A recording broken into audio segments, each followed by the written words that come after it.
एक छोटे से गांव में झूरी नाम का एक गरीब किसान रहता था। उसके पास जमीन कम थी, साधन कम थे, लेकिन उसका दिल बहुत बड़ा था। उसकी सबसे बड़ी पूंजी थे उसके दो बैल, हीरा और मोती। हीरा और मोती सिर्फ बैल नहीं थे, वे झूरी के परिवार के सदस्य जैसे थे। झूरी उन्हें बच्चों की तरह प्यार करता था। जब भी वह खाना खाता, पहले बैलों को चारा देता। सर्दी में उन्हें ठंड से बचाने के लिए बोरी डालता, गर्मी में उन्हें छाया में बांधता। हीरा मजबूत और शांत स्वभाव का था। वह सोच समझकर काम करता था। मोती थोड़ा चंचल और भावुक था, लेकिन अपने दोस्त के लिए जान भी दे सकता था। दोनों में गहरी मित्रता थी। एक साल गांव में भयानक अकाल पड़ा। बारिश नहीं हुई, फसलें सूख गईं, कुएं सूखने लगे। झूरी के पास खाने तक के पैसे नहीं बचे। एक दिन उसकी पत्नी बोली, अब घर चलाना मुश्किल हो गया है। अगर बैल बेच दिए जाए तो कुछ दिन का सहारा मिल सकता है। झूरी का दिल टूट गया, लेकिन गरीबी ने उसे मजबूर कर दिया। आखिरकार उसने भारी मन से हीरा और मोती को अपने साले गया के हाथ बेच दिया, जो पास के गांव में रहता था। गया बिल्कुल झूरी जैसा नहीं था। वह कठोर, लालची और निर्दयी था। वह बैलों से दिन रात कठोर काम करवाता, न ढंग से चारा देता, न आराम। मारपीट आम बात थी। हीरा और मोती पहली बार समझ पाए कि असली प्यार और असली गुलामी में कितना फर्क होता है। वे अक्सर रात में झूरी को याद करके दुखी होते। मोती कहता, काश हम वापस झूरी के पास लौट सकें।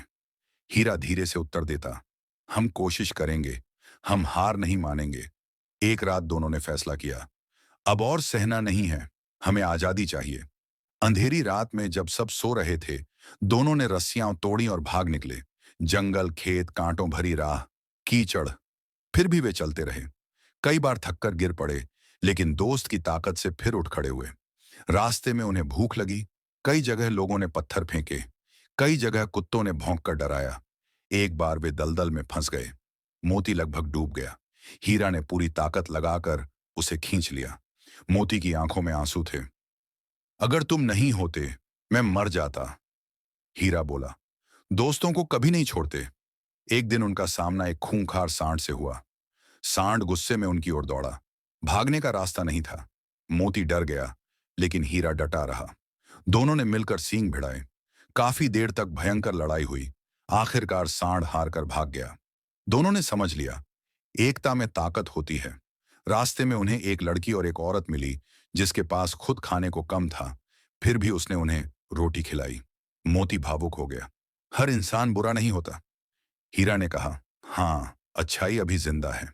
कई दिनों की यात्रा के बाद उन्हें झूरी का गांव याद आने लगा। वे उसी रास्ते पर चलने लगे जहां से कभी वे लाए गए थे। जब वे गांव के पास पहुंचे, तो झूरी की आंखों में आंसू आ गए। वह दौड़कर आया, दोनों को गले लगा लिया, मानो वे उसके खोए हुए बच्चे हों। झूरी बोला, मैं मजबूर था, लेकिन दिल से तुम दोनों को कभी नहीं भूला। हीरा और मोती उसकी आवाज पहचान गए। उनकी आंखों में भी चमक थी।